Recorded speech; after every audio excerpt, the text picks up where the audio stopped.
welcome to my cellar. Think it'll be a little longer this week than last. A few more things to discuss. And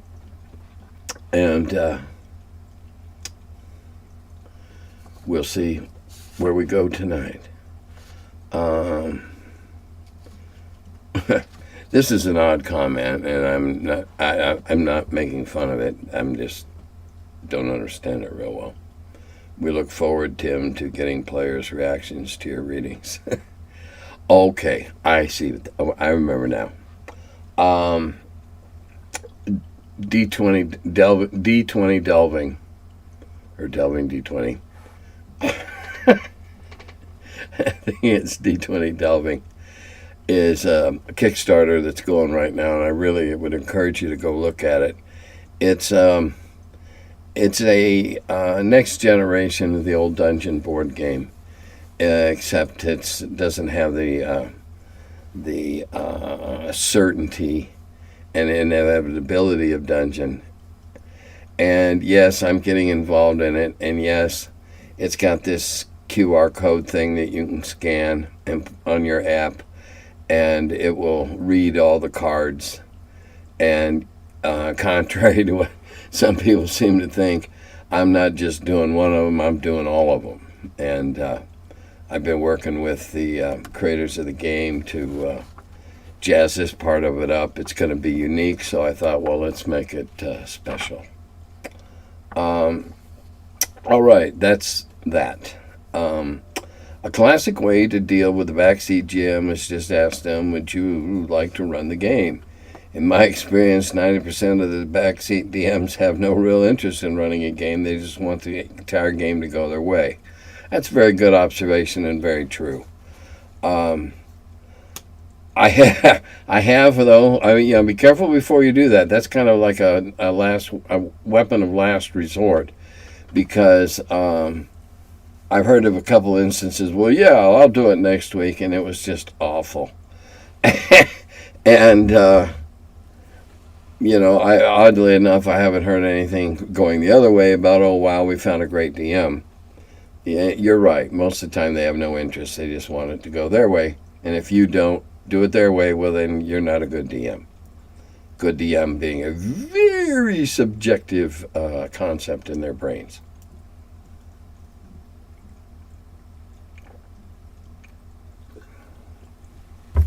Get caffeinated early. I still play AD&D first. And just this last Saturday, I decided to write wood elves into my game because I thought they'd make awesome rangers. And okay, this is a long question, and it's a good one, because this individual went to the monster manual, the player's handbook, everything they could find, and came up with what they wanted as to be wood elves, and then they sprung them on the players, and somebody said, well, now you're going into unearthed arcana. And he said, no, I didn't think so. And it turns out that what he had created through his process was exactly what was in Unearthed Arcana. And the point is this: had I lived back in the 70s, would you hire me as a game designer for AD&D? If you were that, to be honest, if you were that in tune with what we were doing, there would have been a possibility. There were a couple of positions that opened up along the way. Maybe you'd have been the one that was running the RPGA and helping Gary do stuff after I left. Question on art. You said in the past how lucky you were as Dragon Editor because everyone was sending you art just to be included in your magazine. Are there any particular pieces that really stood out as your favorite, or pieces that you love but weren't able to use? Well, there was a few that I really liked, but I wasn't able to use because they were obscurely science fiction, space type stuff, or abstract. I used an abstract cover once in an early dragon, and I loved it, and I saw in the abstract painting, I saw a dragon's head and neck, and apparently not too many other people did. So I quit doing that kind of abstract art, using those it was kind of like, trying to print a picture of a cloud and hoping everybody saw the same bunny rabbit you did. Um, so yeah, I got a couple more of those that were really good. What really stood out? Oh, there was just so many. There was something stood out that I was never able to use. Someone in the very earliest beginnings of the magazine sent me some really excellent pen and ink drawings of Greek hoplites and various Greek warriors, and not super realistic, but very well done. And I never found a piece where I could fit them in, where they were appropriate, and that was a shame because they were really really nice pictures. And as for favorites, I don't know. There are lots and lots of them. Some of the covers, or the early covers I did, some of the, it's like somebody, it's like some king that's got 400 kids. Well, who are your favorites? Well, who can remember? um, I, no, I don't, I can't really, because, well, when Tramp came in with his first one, that blew me away. That would have been the back cover of the Christmas issue. That just blew me away because it was totally unsolicited. He just said, "Hey, check this out."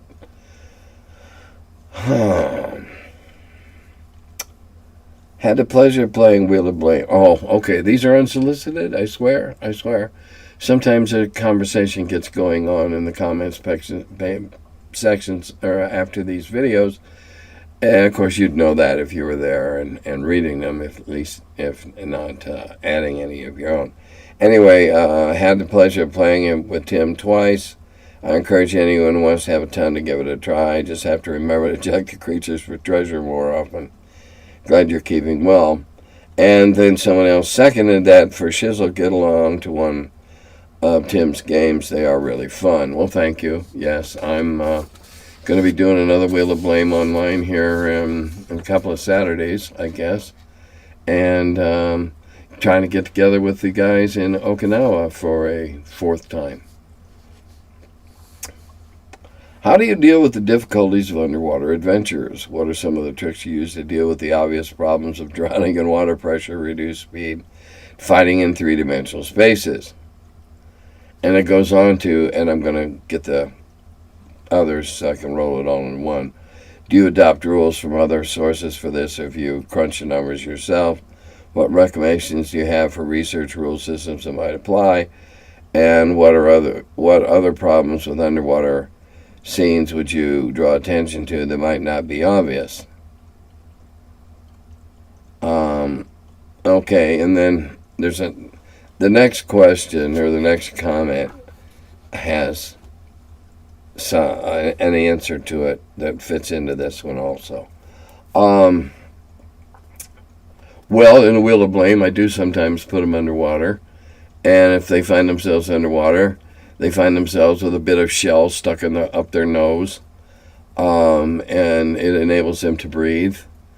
I want to treat being underwater in the water as more of a neat adventure than a horrible peril.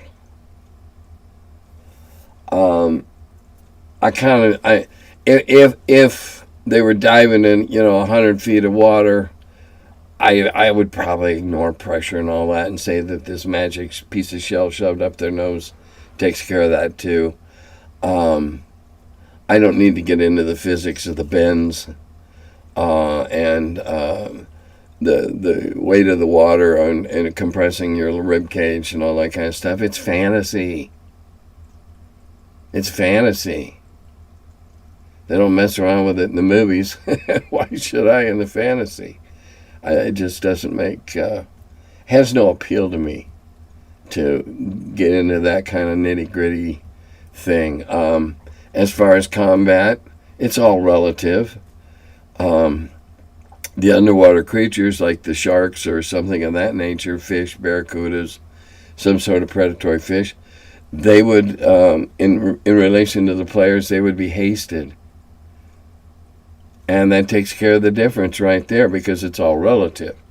If the sea creatures are all already have odds extra to go faster or go sooner in the initiative, well then it relatively balances it out. You can just if you're dealing with a school of some sort of predatory large fish, let them all move first and then do initiative for the rest of the players, or try to figure out a way to intermesh the sequence. Most of the fish go first, and then a couple of the players, and then a lot of the fish, and then a couple of the players, and the last fish, and so on. If you're dealing with something like octopi or squid, well, again, they're going to have the advantage. They're quicker underwater, but not so much necessarily as a fish that was darting in and out. Like an aggressive swordfish or a marlin or something like that. They would be quicker. And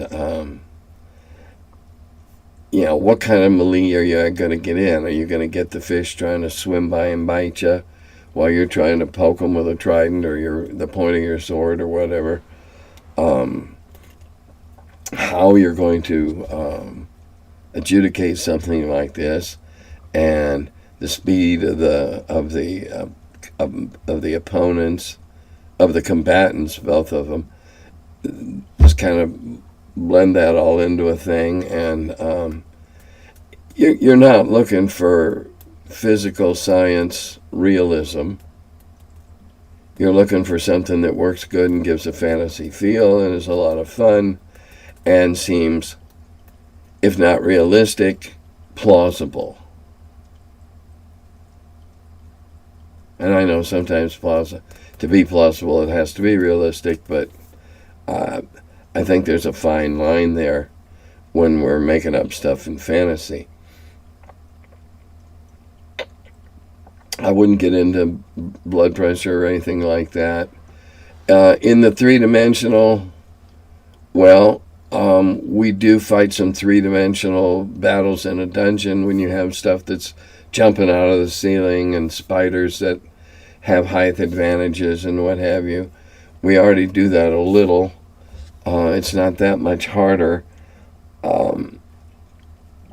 When you're simply defending yourself with a pointy object underwater when you're under attack by predator fish or predator cephalopods, those things kind of shake themselves out in the actual, once you actually get going and doing them. If you want to be really cold, you can have your cephalopods have a separate attack for every arm, though that isn't very realistic because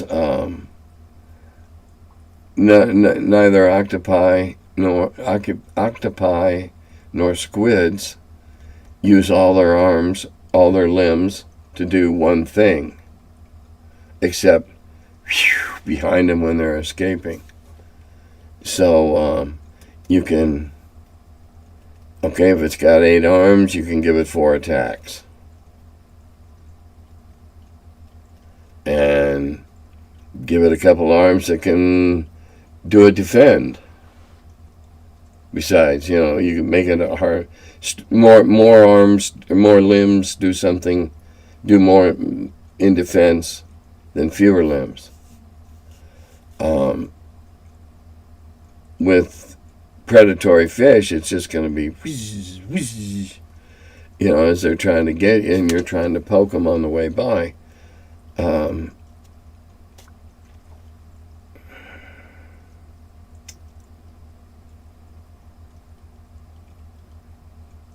what might not be too obvious?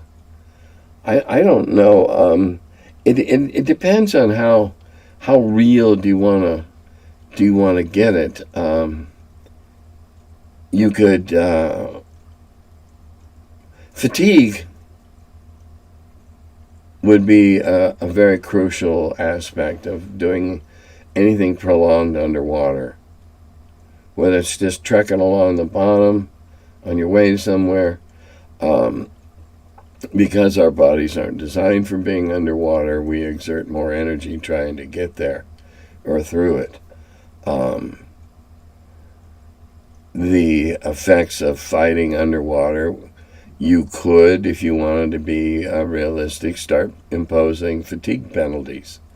Minuses to hit, minuses on initiative, because it would be very tiring to fight for a long period, if that's a level of detail you want to get into. And every one of you has a different level of detail that you find comfortable or that you don't mind dealing with.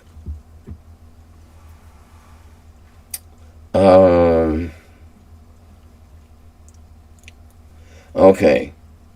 This is the anything can happen, you can try anything, roll a dice response to that. In the spirit of the old school, anything can happen, however unlikely, as long as you make the roll tradition. My player says I cut off the goblin's arm during melee, and I set a penalty, but they make the roll.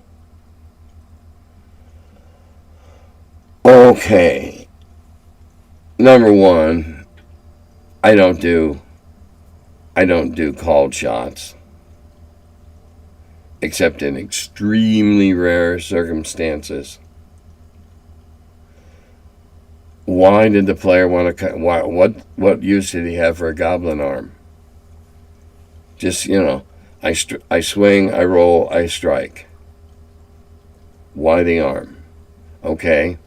Apparently, you were satisfied with the why because you made up a roll and modified it for him and did it.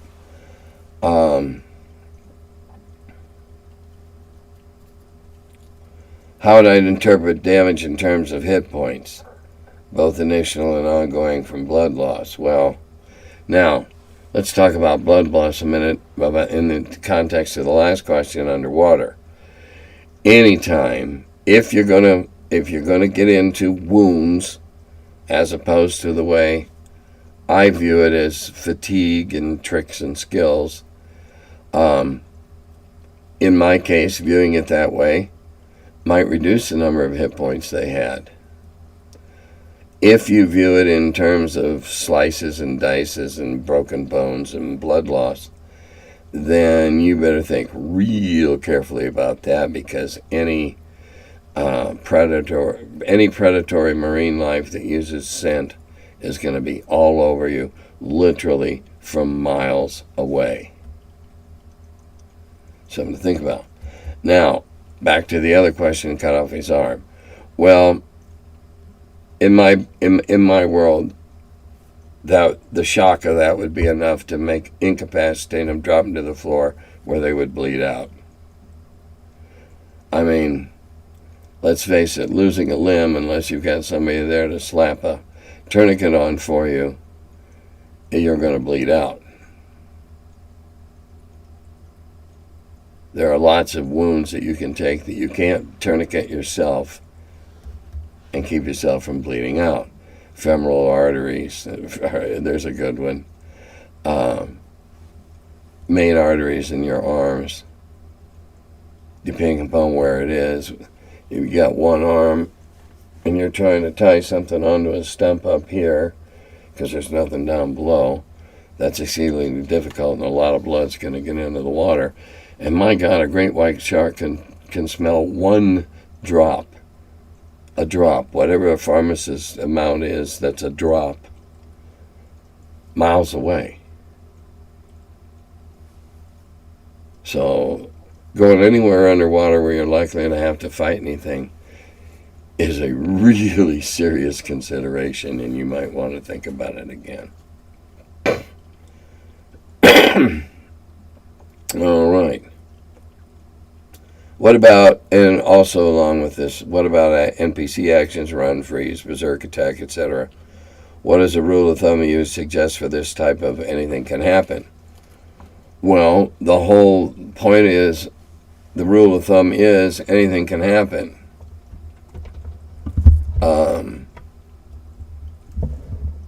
In terms of an NPC going berserk and running amok and trying to, whack you all with a big nasty meat cleaver. Well, if it's within the circumstances of what's gone on up to this point, then you'd handle it like any other, attack, melee, fight type thing.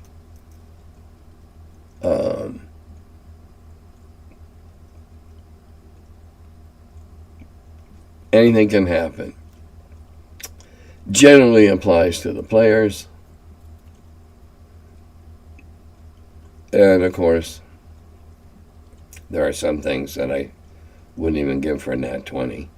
You fall into the boiling caldera of a volcano, you're dead, period. I don't care. 20 doesn't save you.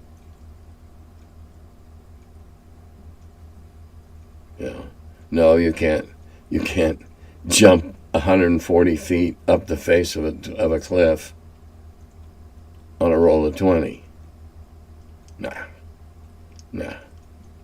Now, you might fall down that cliff face and survive it, but you're not going to just flex your mighty thews and leap up there. Yeah, it may be fantasy and it may be comic bookish, but unless you're one of the Fantastic Four or have some superpower or come from Asgard, nah.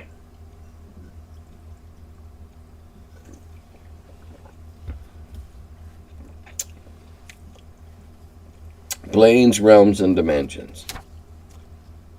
Or how do you regard the concept of planes in my world of Makanda? This individual favors the hidden in plain sight and quotes a couple of them, and I agree. I like the hidden in plain sight myself. I think the Fae are there. They just have a tricksy way of not being seen, except out of the corner of your eye, and then you're never sure.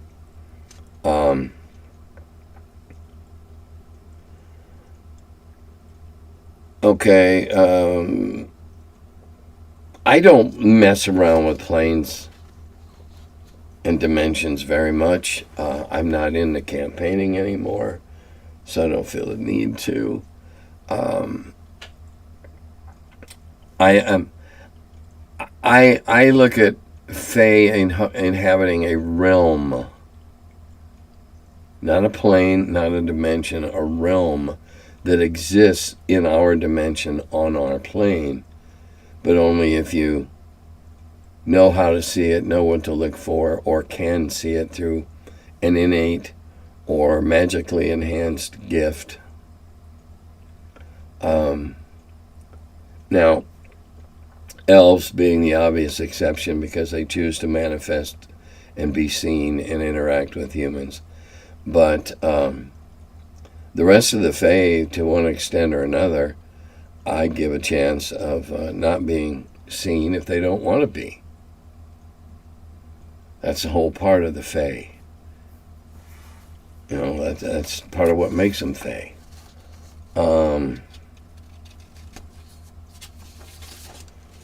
Yeah, I don't like the many worlds thing concept where they step in and out of a different world.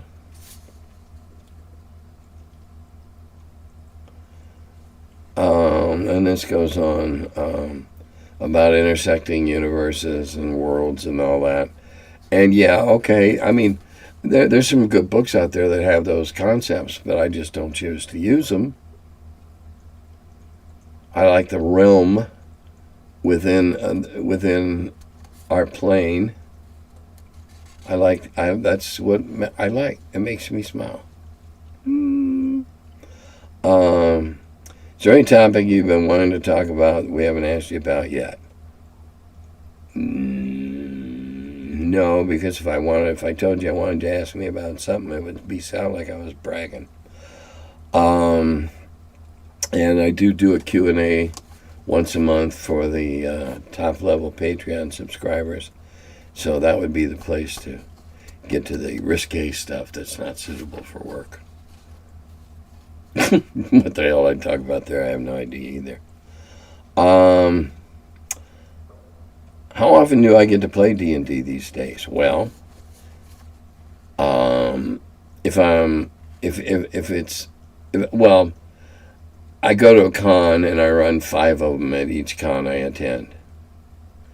So that means that so far this year I ran 5 at Total Con, and I ran 5 at GaryCon, and I ran 5 at Texas, and I'll run another 5 at Gamehole, and they generally run 3.5 hours, give or take 15 minutes. And then however many I happen to run online on Zoom. So I'm fine with the amount that I play, because I've been playing for a long time.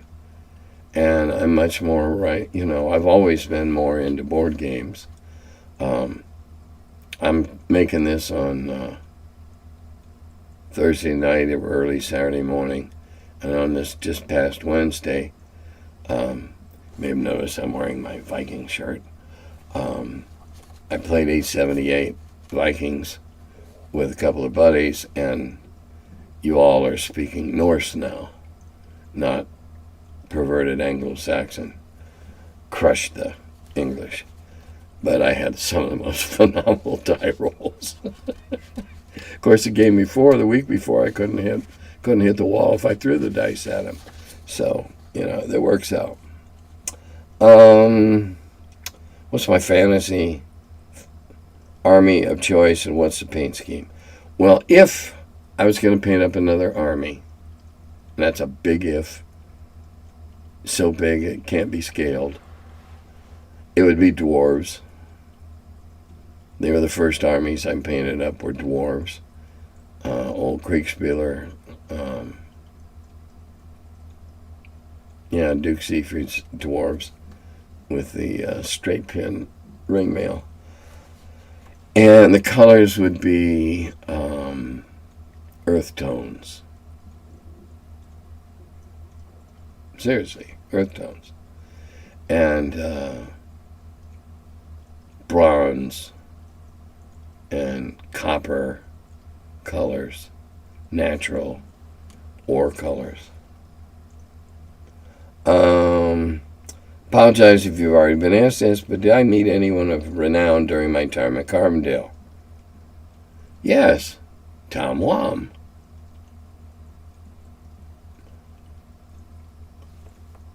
I consider Tom a person of renown. I just recently learned that Jim Belushi went there, and also didn't John Gardner of Grendel fame work there? I don't know. I was there. I got there in the summer of '73, late summer, early fall, to start the fall quarter. And I left at the end of the summer quarter of '75. So I was there 2 years and a quarter, because I blew one off. And I had a child, and I had a part-time job going, and my wife worked nights, so I was home every night taking care of our daughter. And after a while, there were a few nights where we got to D&D in the front room, but while the kid was asleep in the other room, well, howling in the other room, because she always thought if anybody was in the house, she ought to be awake to greet them. Anyway, so I'm not a rah-rah. I don't feel any great sense of loyalty. I don't feel any, school love. They got paid their money. I got an education. I enjoyed it. I made some good friends there, but I don't feel a big deal about going back for homecoming or anything like that. And I didn't socialize outside of my classes. The only socializing I did was at my job helping to run a pinball arcade. So I don't know who went there, and if it wasn't during those years, I wouldn't have known. Um, okay, am I complaining, or have you noticed this too? My perspective is that people's imaginations are getting fenced in by the game's current editions. Current editions are like filling in the blanks for you and writing old backstories into dead ends, which set boundaries and amputates a person's imagination, leaving nothing to the unknown. Now, there's a couple of answers to this, or responses to it. And as an aside, I'll note that I guess today they announced that there's going to be like a 5.5 next spring. And oh my God, the 5e players are going bug shit and crazy. Well, welcome to the club, because that almost makes you a grognard. Almost. If we were looking at Napoleon's Guard, you would be now in the young guard, because it's happened to you once. There's some of us that are the old guard because it keeps happening and happening and happening. I do believe there's a lot of constriction. I do believe that the new players don't care about it because that's what they were introduced to. That's what they play. And the style of play today does not encourage theater of the mind, thinking outside the box, or being creative. It encourages solving the puzzles that are the adventure. I'm not going to say it's a good thing, it's a bad thing. I'm going to say that style does not suit old school sensibilities. I'm going to say that if there are, I'm going to say that the people that play the new editions play them because they like them. And now they see their ox might get gored a little bit, and so they're screaming and hollering. After making fun of us old-timers for our screaming and hollering in the past. Karma's a bitch. Let's see, where was I?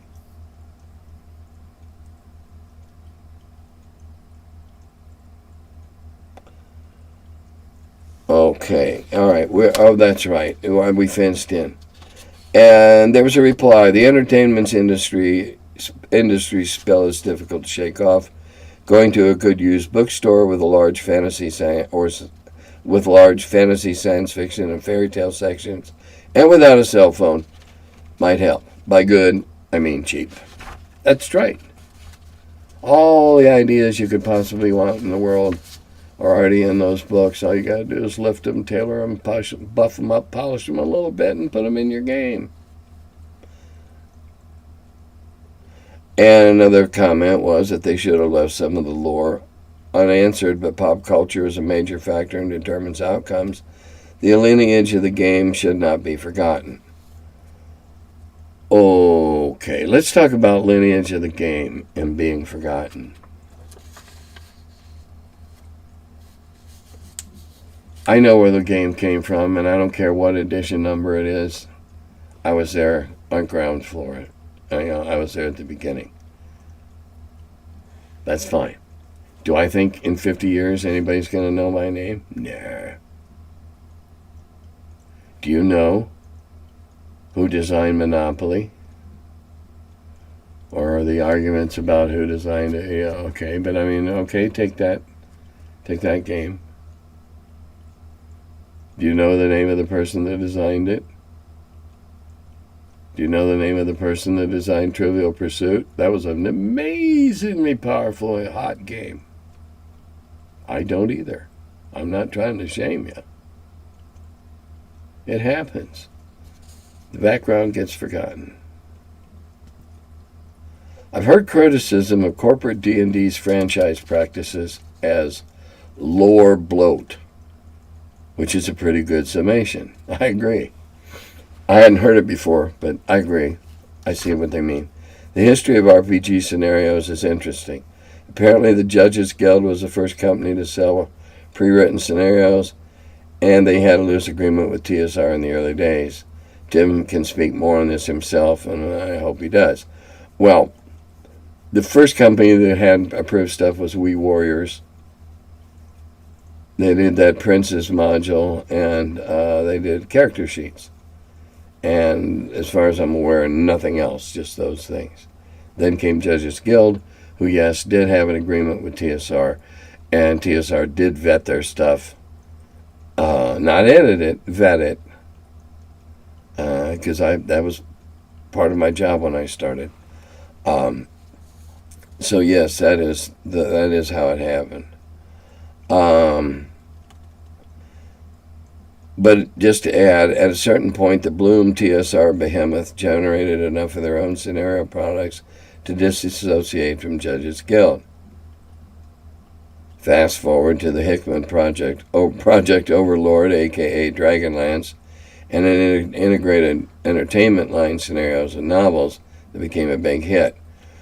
Well, okay.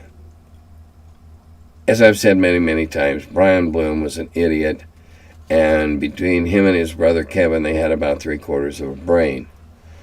Why they decided to cut out Judges Guild simply because of greed.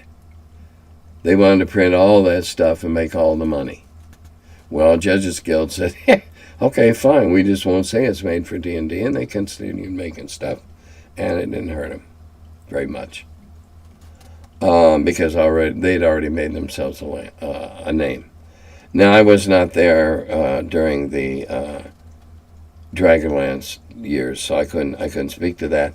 It did appear to me, though, that somebody had gotten their shit together and learned more about it, and probably had taken the Bloom's fingers out of that pie, or else it had gotten screwed up too.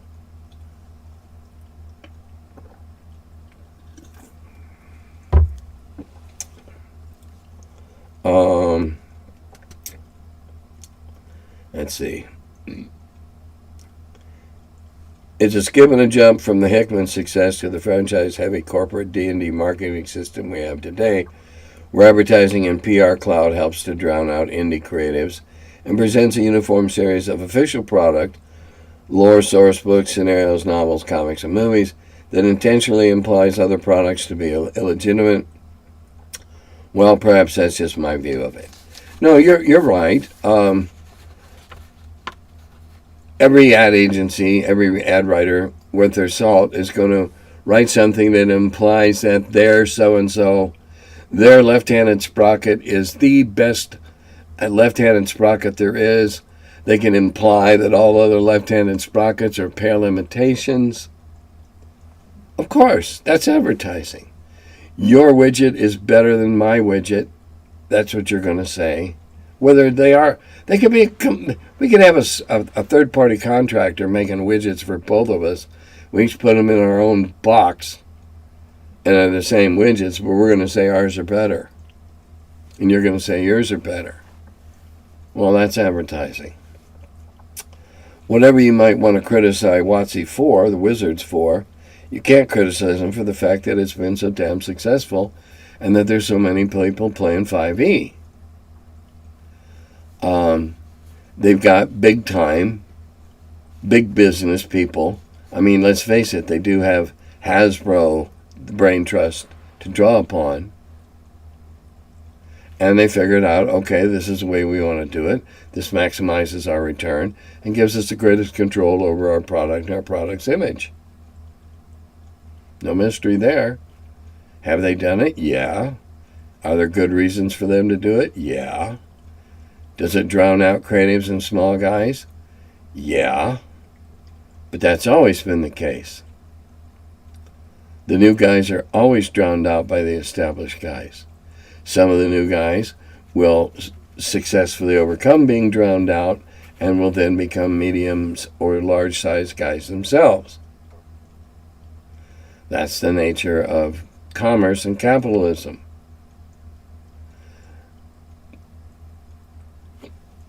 Every printer, every printing company tells you that only their expensive ink will work right in their printers. Well, we know that's a load of crap. There are some cheap inks that don't, but there's lots of cheap inks that do. But they're going to tell you, buy it from us. I mean, Hewlett-Packard's the worst of them all. Most expensive ink, and yet they'll tell you that nothing else works. Ink, toner. Now, it's not to say that every off-brand ink or toner is okay to use. No, it's not. But they are out there. Not every indie small publication is going to be a great game, but there are some out there. If they're good enough, they'll make it upstream to Spawn. If they aren't, they'll get eaten by the bear somewhere along the way. The nature of business, not just ours.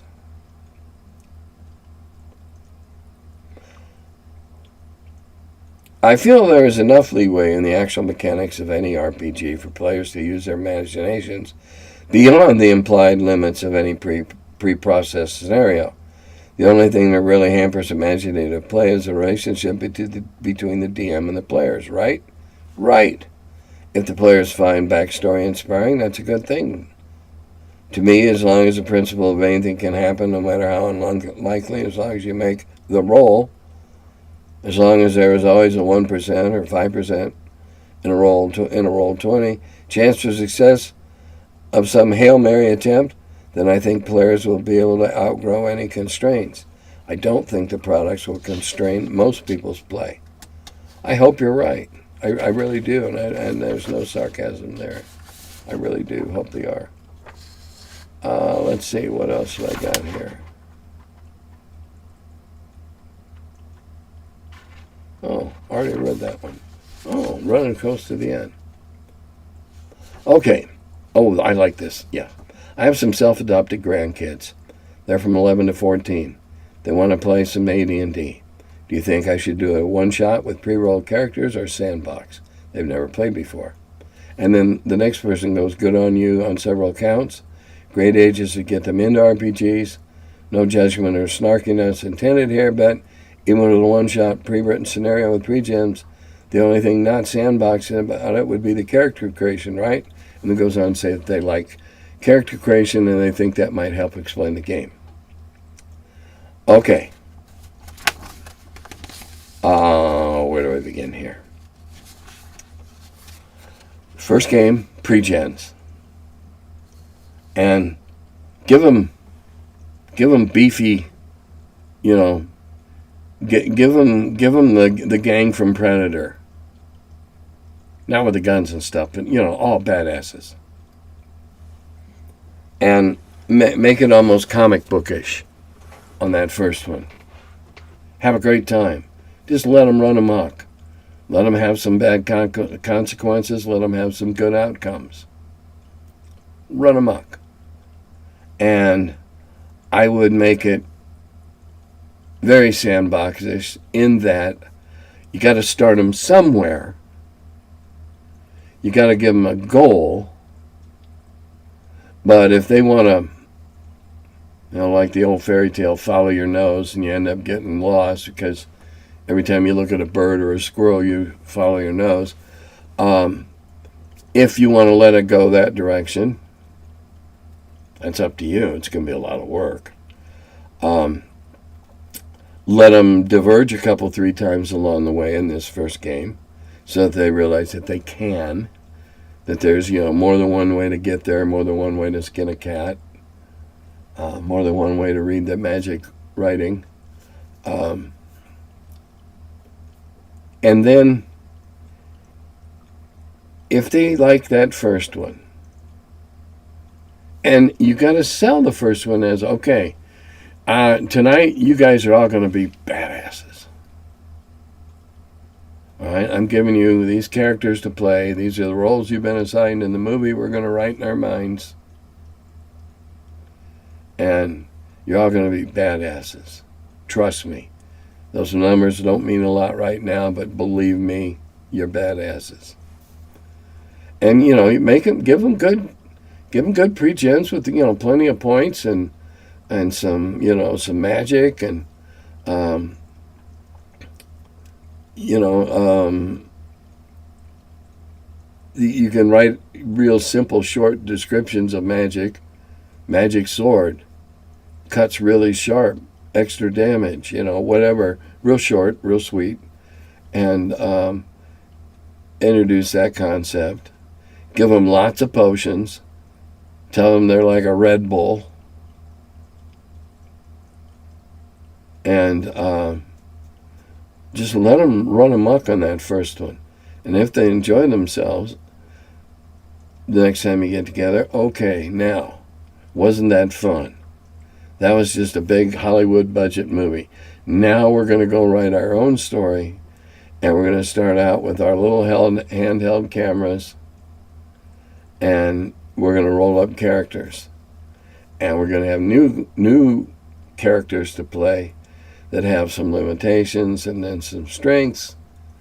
And then be prepared to sandbox the hell out of it. You can give them that first goal. But there's always another bird that's going to, shiny, and it's going to distract them. That's okay. Don't let them waste a whole afternoon on a distraction. There's lots of ways you can steer them back to reality. But be prepared to sandbox in the beginning, because they're going to want to test their wings, try out things. But then when you go back to, okay, now we're going to we're going to roll these characters, you're going to care about them, etc., etc., then you settle down into more prosaic game style, but be prepared for them. Now, here's another point. If you don't mention the shiny, they don't see the shiny. And their tiny little collective group brain doesn't go, ooh, shiny, and follow the shiny.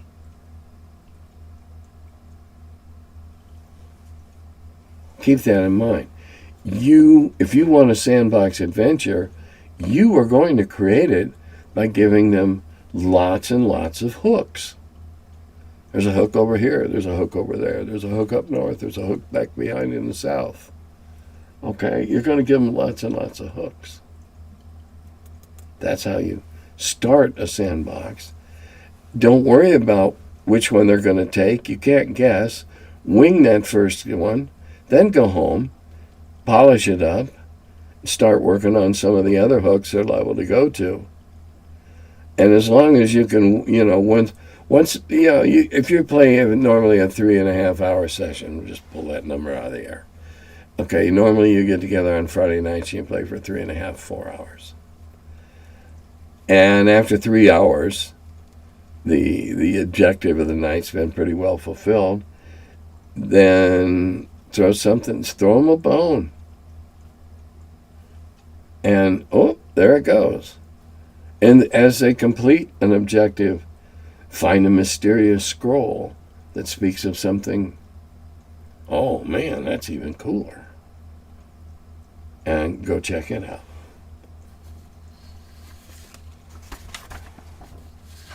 One-offs are great fun, can be great fun for established players that know what they're doing. Sandboxes can be pretty confusing to new players who don't know what they're doing, because they'll be constantly looking at shinies and don't keep their eye on the prize. It's a balancing act, but all DMing is. Hey, Tim, did you know a guy in Carbondale named Tim Casson? No. There again, I told you when I was there. Sure that's not some mythological Tim Casson and they're talking about me? Believe me, I've had my name misspelled and mispronounced more times than you can imagine. All right. Last topic is, once again, thank you to my Patreon supporters. The last Saturday of each month is going to be the Q&A And we'll do it on Saturday night, so we won't worry about staying up late or anything. And let's see, this is the third Thursday. I'm probably going to do the unfiltered on the last Friday of the month. Or I might do it on the third one, which would be actually tomorrow, which won't work this month. I'm still trying to figure out the timing on that. But I don't have a problem with doing two things on 2 consecutive weeks. So, I don't know. But again, thanks. And if you went to Gen Con, I hope you had a good time. I understand some unpleasantness occurred this year at Gen Con. And I also understand that most of the mud thrown at Gen Con wasn't warranted. I don't know all the details, don't care to know all the details, don't want to go into the details. Don't care.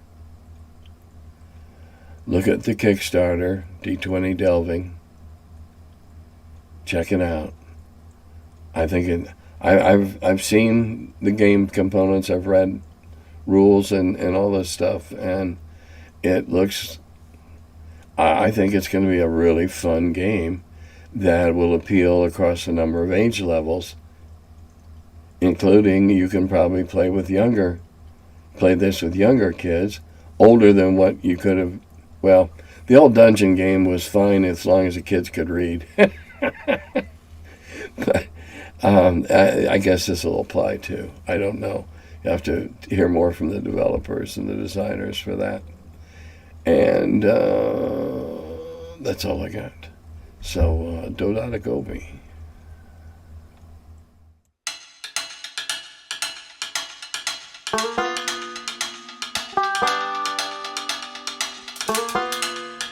Hello, and welcome to my cellar.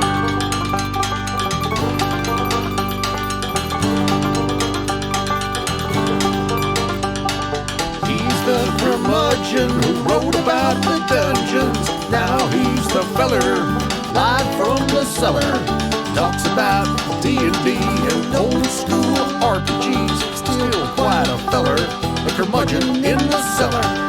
Last man around when them rates went down.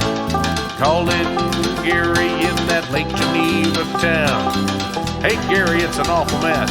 Let me edit, we'll have success. D&D and Dragon Magazine. He's the curmudgeon who wrote about the dungeons. Now he's the feller, live from the cellar. Talks about D&D and old school RPGs, but he's still quite the feller, the curmudgeon in the cellar. Magic missile, it's a mortar shell. Make it hit in the first level spell. Brought psionics to the game to attack that wizard's brain. ESR and fantasy, collection of micro armory. Titan with tramp under a tree, high as could be. He's the curmudgeon who wrote about the dungeons. Now he's the feller, live from the cellar. Talks about D&D and old school RPGs, but he's still quite the feller, the curmudgeon in the cellar. Still quite the feller, the curmudgeon in the cellar. Curmudgeon.